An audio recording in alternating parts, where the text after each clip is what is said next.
You are listening to a talk given at the Brisbane City Bible Forum. We hope you enjoyed the presentation. What's a couple of helpful resources for those kind of defeated beliefs?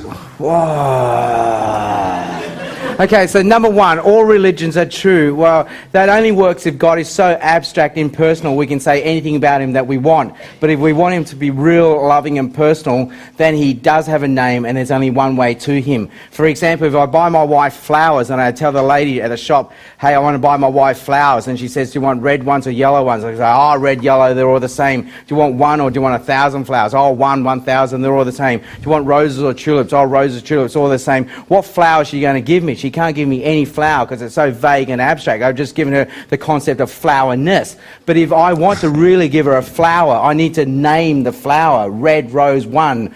And it's the same with God. Like, is there a God? Oh, Jesus, Buddha, Muhammad, it doesn't matter. It's all the same. One God, 100 gods, doesn't matter. They're all the same. Life after death, reincarnation, it's all the same. No, we've just had the abstract concept of godness, but there's no real God we've named. So we want God to be real, loving, personal. There's only one way to this God, and we have to come to him on his own terms. So that's number one. Number two, the problem with science. Science is wonderful, but only gives us a very narrow body of knowledge. There are many things we believe in life which science can't prove for us. We all believe it's wrong for a white man to discriminate against a black man. We all believe it's wrong for minority groups to be oppressed. We all believe we should be generous to charities, but science can't prove that for us. So much of what we believe in life, we cannot prove by science. Science can prove to us the sky is blue, but beyond that, there's much that we believe that we can't prove. When my wife says to me, I love you, I don't say to her, prove it. Like, give me a scientific, repeatable experiment to prove it. No, I have to take her at her word. I know her personally. So the claim in the Bible isn't whether God exists or not, it's whether God loves us. And we can say, prove it with a scientific experiment. But instead, God proves it by sending his son Jesus to die for us. So the claim is whether God loves us or not. And the only way we can know this is by knowing him personally. The third one, the homosexuality thing. Let me refer you to Jonathan Haidt, The Righteous Mind. Jonathan Haidt, The Righteous Mind. He's a TED speaker. He's not a Christian, and that's what makes his work. You say, hey, this guy's not a Christian. He's a TED speaker, and he says the whole world can be summarised into 3 systems of ethics. There's ethics of the individual, ethics of the community, ethics of the sacred. In ethics of the individual, we just got to make sure we do no harm, we don't oppress, and we look after people's rights. In ethics of the community, we just got to make sure we honour our role in society and obey our authority figures. Ethics of the sacred, we are more than the sum of our parts. Our bodies are the temple of God, so we need to make sure we honour, worship and obey our God or gods. He points out in the Western world we've only got the top one, ethics of the individual. The rest of the world employ all 3. That makes the Western world on a bell curve of the world out here, an outlier. Like the rest of the world employ all 3 systems. We in the West, because we only have the top one, we are not even on the bell curve. We're out here, and so we find it very hard to explain why things are right or wrong. So I'm deliberately being provocative and offensive, and Jonathan Haidt uses the examples. If a man buys a chicken from the market, it's dead, he plucks the feathers, he's about to cook it, and then he decides he's going to have sex with the chicken. Right or wrong? Everyone goes, dude, that is wrong. Jonathan Haidt says, why is it wrong? And everyone goes, oh, I don't know. He would have hurt the chicken. No, the chicken is dead.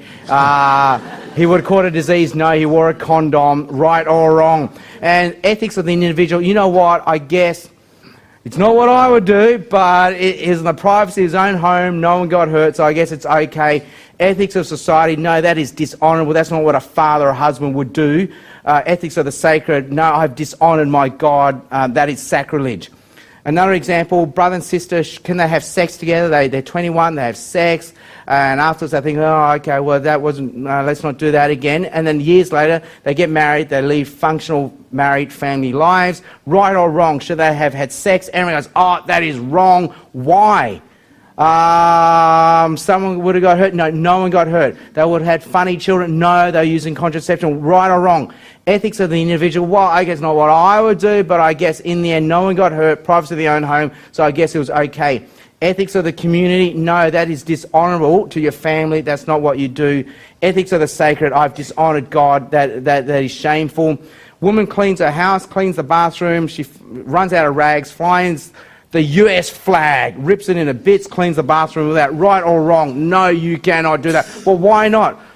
Well, okay, ethics of the individual, not what I would do, but privacy of your own home. No one got hurt, so I guess it's okay. Ethics of the community, no, that's a national symbol, that's a disgrace.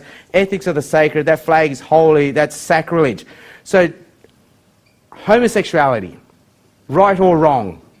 Ethics of the individual, well, okay, I guess privacy of their own home, no one's getting hurt, so I guess it's okay. Ethics of the community, no, this is dishonourable. Ethics of the sacred, well, it's not my body, I answer to my God, and I have to respect what he reveals about himself in his holy scriptures.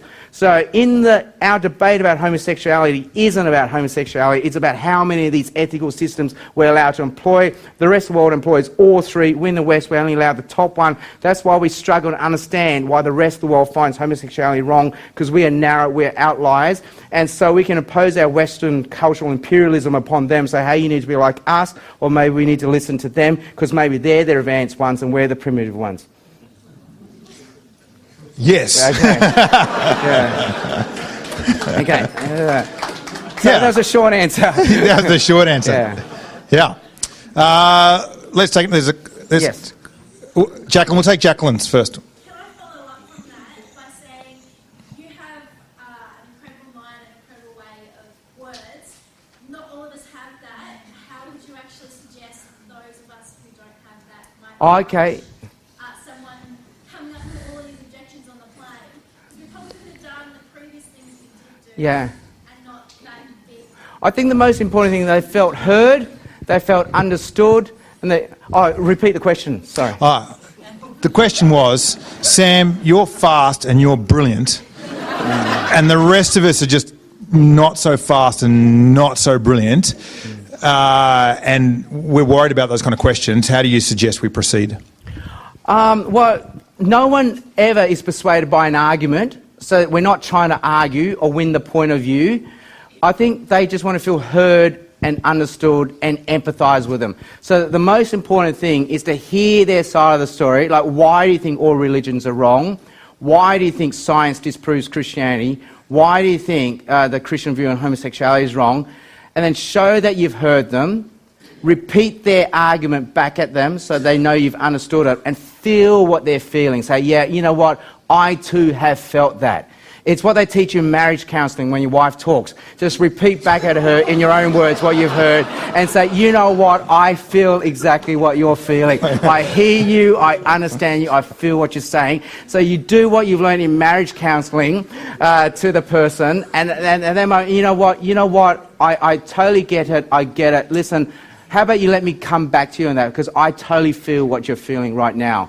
And maybe you can leave it at that. I think Sam was joking about the marriage counselling, but My wife said to me, if I ever catch you doing that to me, I know. And I say, okay, from what I hear you saying, you're saying... Yeah. I think my comment on that is Jesus calls us to love our neighbour. Mm-hmm. You can't love people you can't understand. So actually asking more questions and trying to understand why they feel like this is part of loving people. Yeah, right. And don't dismiss what they're feeling. They are feeling what they're feeling. You know, I get it. Mm-hmm. Yeah. Yeah. I'm with you. All right. Yeah. Ian. You mentioned Emmanuel Kant with the nominal and non-literary philosophy. How do you contrast the more individual, evidence-based versions of evangelism with the more community-based values? Yep. Okay, I'm going to repeat the question. So we talked about the noumenal and the phenomenal divide that Immanuel Kant put forward, what can be tasted and touched and things that are values that you can't. How does that relate to how do the individual versus the community ways of evangelism relate to that? Have I understood the question? Yep. Okay, so, and you mentioned also about evidence-based apologetics. Is that what you mentioned? Yes. So I actually did a whole seminar this afternoon on evidence and facts are important, but they are very limited in their persuasive power. They're very weak in compelling belief, and usually they're explained away. And I used the UFO story tonight to explain the weakness of evidence and belief. Because even if you saw the UFO, you're still not going to believe in UFOs.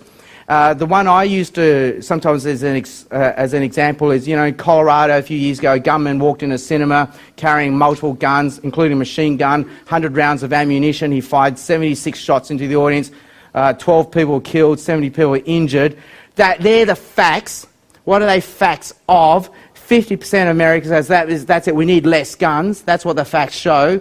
50% of America says, no, we need more guns. That's what those facts show. Like, if someone had been armed, he would not have got 76 shots off in the cinema. So the same facts interpreted two completely different ways, because we have two completely different worldviews. In this worldview, government control is necessary because human beings left to their own devices make bad choices that oppress other people. In this view, it's libertarian free will, that human beings left to their own choices will make the right choice.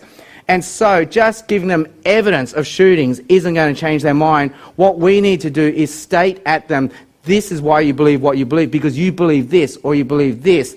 And then you need to take the level of conversation there. So for example, if someone said, how can a loving God send someone to hell? We can come at them with evidence and say, of course there's a hell. The Bible talks about hell. Jesus talks about hell.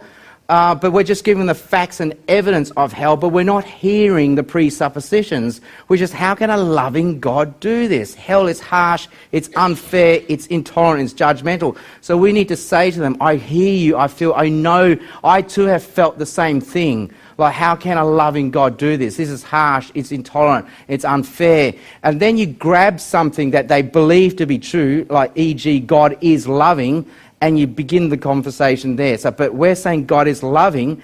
What if this is what a loving God has to do? You go the conversation that way. There are many ways you can go from there. So one way is you say, well, how do we know God is loving? How do we know God is loving? Well, in most major world religions, God is not loving. In Asian religions, God is quite capricious, mischievous, and evil, and he's actually working against you. Gods in Asian religions are not loving. In Islam, God is actually quite impersonal and unloving. It's actually in Judeo-Christianity that God is loving. There's only one major world religion where God is loving. So if God is to be loving, and we want him to be loving, so you give them what they want to be true, if God is loving, that means we need the Bible to be true. This is the only place where we know God is loving. But if the Bible is true, then we need all the bits of the Bible to be true, not just the bits about God loving. We need all the bits of the Bible true, even the bits where he talks about hell. So maybe this is just what a loving God has to do. And if he is loving, then we're just going to trust him on this. So this is what a loving God does have to do. That's one way we can go. There are many ways. But instead of giving them more evidence, take them to their presuppositions, their worldview, state something in there that they want to be true, need to be true, and work with that. So that's how I would do it. We might take a question from this side. So there's some questions from this side.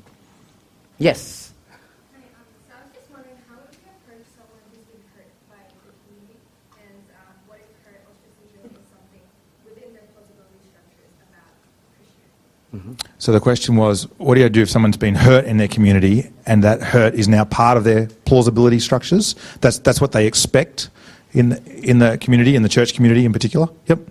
Yeah, so it's a very pastoral question we have there. So again, they need to be heard. You need to say, I hear what you're saying, I understand, and you got to say, hey, this is awful, this is terrible, and now we have to become the trusted person in their community. So trust has been violated, now they don't know what to believe, so we have to become the new trusted person, the new trusted community, and that would take years. It takes 2 years to form a trusted friendship. So we just have to work at, but they need to know that they have that their hurt is legitimate, and it's okay to be hurt. It's okay to be angry. We're made in the image of God, and the reason why we feel hurt and we feel anger is this is the way it should not have been. But if we then realise this is the way it should not have been, there must be a loving, just, fair God that we're defining all actions by.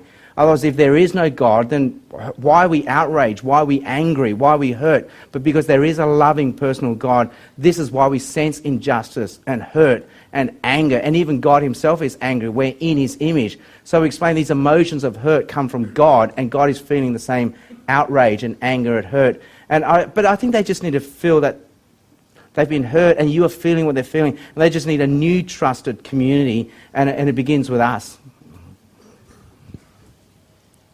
We'll try for another question on this side. I wonder whether we can easily be restricted in our evangelism in terms of being strategic, like you're encouraging us to be, because our fear is that if the non-Christian finds out we've been strategic and intentional, especially if they become a Christian and then find it out, will they feel tricked into it? Have you experienced this, or your mate Andrew? Is that... So the question is, if we are strategic or intentional, does that make it hard for us? And then if the person we're trying to share the gospel with discovers that we've been strategic and intentional, does that kind of undermine the whole thing? Yeah, they might feel used, they might feel manipulated, that they're just a pawn in this bigger piece we're playing. I think no, because what I'm explaining tonight, I'm hoping becomes a natural part of our life. Isn't something we tack on our life as this strategic add-on part of our life. It should be a natural part of our life. It's a lifestyle change I'm trying to speak tonight. So when we want to become fit, we all say, oh, okay, I'm going to get a personal trainer, I'm going to sign up to a gym. So we tack on fitness into our normal unhealthy life, and everyone says that's not how it works. It needs a lifestyle change. It's not just new push-ups in the morning and you know, no chocolate at night. No, it's a lifestyle change. And I guess what I'm trying to show is evangelism isn't this thing that we tack on.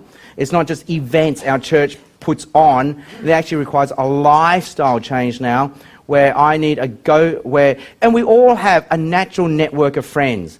So I'll explain. When I moved back from America, after 5 years in America, and I moved back to Australia, for about 1 or 2 years, I was actually quite lonely. I had no go-to network of friends after being away from Australia for 5 years. And they're the people you just feel comfortable hanging out with without having to make small talk. I had lost my go-to network of friends. And what I'm saying is we just need a lifestyle change where in our go-to network of friends, which we all naturally need anyway, it's a mixed universe of both Christians and non-Christians as our natural go-to network of friends. And so just like at a micro-personal level, we need a lifestyle change. Churches need a lifestyle change, because churches still think church is just a holy of holies, so it's only for the purest of the purists. Christians and all our non-Christian friends, well, they're too dirty to come in the presence of God. But every now and we tack on these evangelistic events where we can bring our dirty non-Christian friends, and hopefully one day they become clean and they can join our pure community of believers. But 1 Corinthians 14 says the reason why we put on these events is so that the non-believer amongst us realise, wow, God is here. So somehow we need this lifestyle change for a church, is that this is actually a church where universes merge, and there's always meant to be a mixed audience in front of us. It's not a holy of holies only for Christians.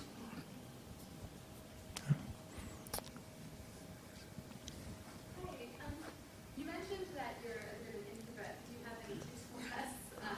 Just when talking about that, just talking about going to my neighbours, making new friends, inviting people to dinner. I get to that every now and then, but I need a bit of a calm down. So, what are your tips?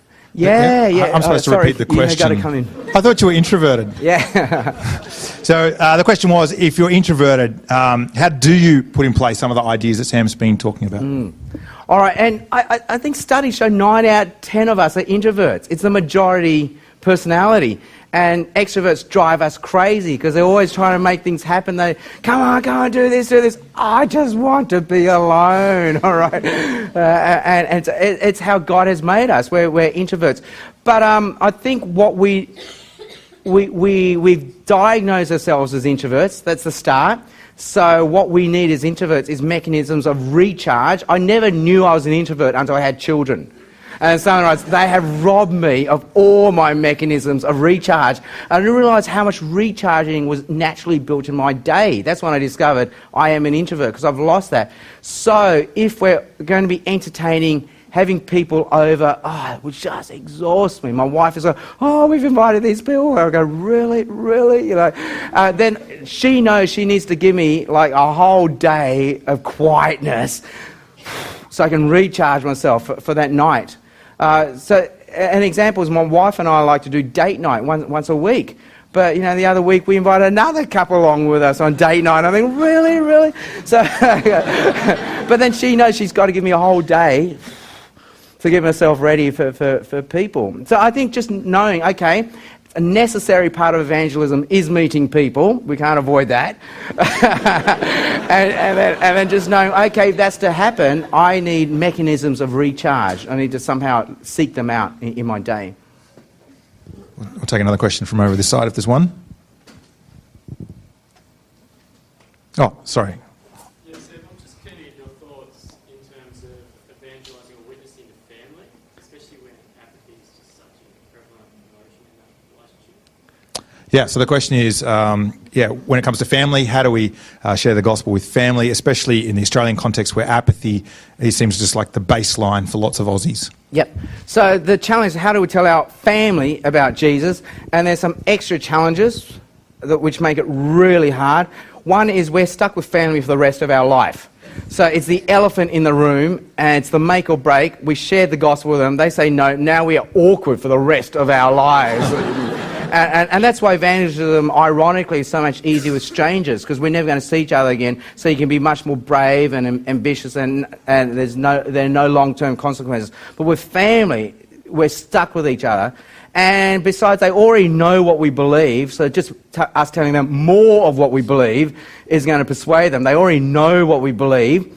And so I think that's why in 1 Peter it says wives can win their husbands over without words. It almost is, this is the resort we're left with. They've already heard the words, so now we have to win them over with the way we live. They need to say, hey, this works. You have something that works. And that's something our friends often, in times of crisis, they say missionaries in closed countries, the way you live is so important. So in times of crisis, when people don't want to talk about interests and values anymore, but worldview, they will come to you because you seem to have a way that works. So 1 Peter talks a lot about the way we live, the way we live, the way we live. And so that's a primary form of evangelism, the way we live. Also, the challenge in family, there are hierarchical structures involved. Uncles are older than us, parents are older than us, so there are hierarchies involved. So what's interesting, when I work 1 day a week as a doctor, I have really chummy conversations with peers, like other doctors at my level of hierarchy, with nurses, but with the surgeons who are hierarchical above me, very hard to have deep conversations, because you sort of dismiss, you're the one rung below, so you can't have these conversations. And in family, you have the same thing. You have hierarchies involved. So someone told me what they do is then they pray to God that God will send someone into their circle of friends, a Christian. So what we're left with is praying the way we live and praying that God will send them a peer who's a Christian into their circle of friends. I think we're getting pretty close to the end. We'll see if we've got another question from over on this side. Mr. Gearing, yeah? How would you, can you just say a few words about kind of prioritising your time, with kind of, some of the things you were saying before about kind of spread thin amongst people, and it seems like you might need to just kind of totally clear the slate for the whole week or something each week. These kind of football matches. So I think Michael's question is, how do you have room for life in the midst of all your evangelism? Okay, sure. How do you have time for all these things was the question. You seem to have a lot of things going on. There's football, there's swimming lessons, barbecues. How do you have time? Well, again, I'm arguing for not something you tack on into your busy week, but this is the natural part of your busy week. See, naturally, we do have swimming lessons, we do have sports. This is a natural part of our week. And naturally, after anything, people just want to unwind and relax. So that's when you go to the coffee shop, the pub, or you have a dinner. So after work, so evangelism is very hard at work because there's no space or time for evangelism. But it's, hey, after work, everyone just wants to unwind for about half an hour. So it's about getting Christians and non-Christians to merge in that unwinding time. So they're things that's naturally part of our life where we just hang out and unwind. So I guess that's what I'm arguing for. When we do those things,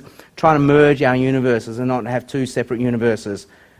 I guess what you're talking about in the background is that with that mindset of intentionality and relationships, then the kind of relationships you're already in Yeah, mhm. actually create those opportunities if we're looking for them, if we're praying for them, if we're kind of, open to that, rather than kind of thinking it's all about activity, but it's what are the things I already love to do, what am I already doing, how do I, is that a fair summary? So I guess what I'm hoping we get away from tonight is it's not so much a method. Evangelism is, wow, hey, let's learn this, let's learn these words, let's learn this method. It'll be a silver bullet and, the walls of paganism will just collapse if we learn this method. It's all about being a loving neighbour, being a neighbour and just loving those around us and being in a network of friends. Yeah. I think we've got time for one more question. This might be, I don't know, when we talk about inviting non-Christians to church, it sounds really, really simple just to say it out loud, but talking like co-workers or even like you work one-on-one with your boss or with friends, like what, I don't know, what's a good way of inviting them to church without being Question? Yeah, so the question is, it sounds simple to invite someone along to something, but actually can feel quite difficult and awkward. How should we think about it? What's a natural way to do that? Is that a fair summary of your question? Yep. Well, I think, obviously you could say, hey, would you like to come to our church? So that's the easy way, but that's awkward. Like, when does that naturally, normally happen in a conversation anyway? So I think it's about creating that community of believers and friends that they have, and gradually, if we're hanging out together normally anyway, gradually they start hanging out with you at church. It's amazing. So with my flatmates, that's exactly what happened. And I remember my friend David, who was had a very pre-Christian past, non-Christian family, so no Christian upbringing, and he started hanging out with my friends a lot. But he had this Friday night ritual. He'll go in the city, party hard, drink hard, play cards, come back, at 5 a.m. in the morning, reeking of smoke and alcohol. And then so one Friday night he went out. I said bye to him. He said bye. And about 10 minutes later he comes back into the apartment. I said, Dave, what's happened? He says, I got in my car and a spider came down my windscreen, and I hate spiders, so I got my shirt and bang, I killed it, and now I broke my windscreen. And now I got nowhere to go. And then there was this silence, and I said, and then he said to me, well, what are you doing tonight? I said, well, Dave, I'm going to Bible study with all our friends. And then I said, would you like to come? And he said, yes, I'd love to come. So it became a natural thing. That's what we normally hang out together. So that's what we can do at a social level. But then what the churches need to do, and this is the paradigm shift, which is so hard to create and communicate, they got to create a church where you want to bring a non-Christian friend. And this is what Tim Keller talks about. He says there's no point running a church where we say, hey, next Sunday, would be a good Sunday for you to bring your non-Christian friends along. And we're all sitting there, dude, if next Sunday is anything like today, I'm not bringing a non-Christian friend along. I'm sitting there thinking, boy, I'm so glad I didn't bring a non-Christian friend.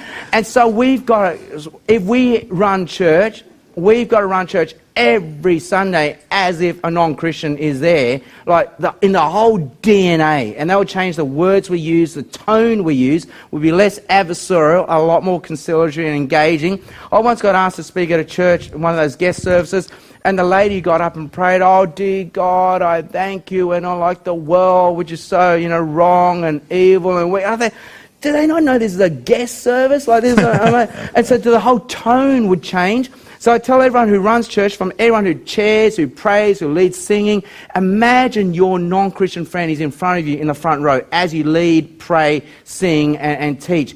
And gradually, if we run church that way, people will start going, you know what? Today would have been great. I wish I brought a friend today. Oh, this would have been perfect. I'm definitely bringing a friend next week.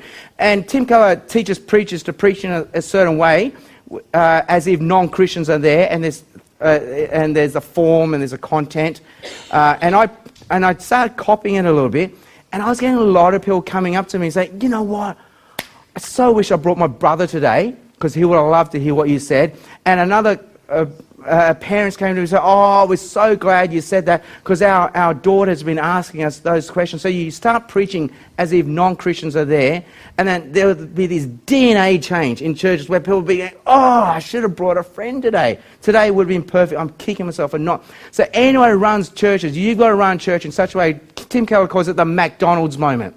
The McDonald's moment is where the most important moment is when the server meets the client and they say, can I help you?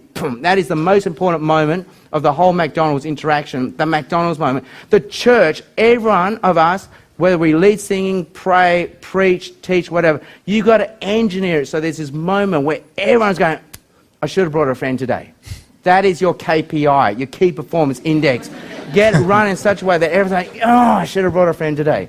And so at a micro level, we need to make friends with our non-Christians, merge our universals, so gradually they will want to come and belong in our community believers. But those of us who run church, we need a lifestyle change, a DNA change for church. Sam, thanks. How about a round of applause for Sam? I'm going to take a seat.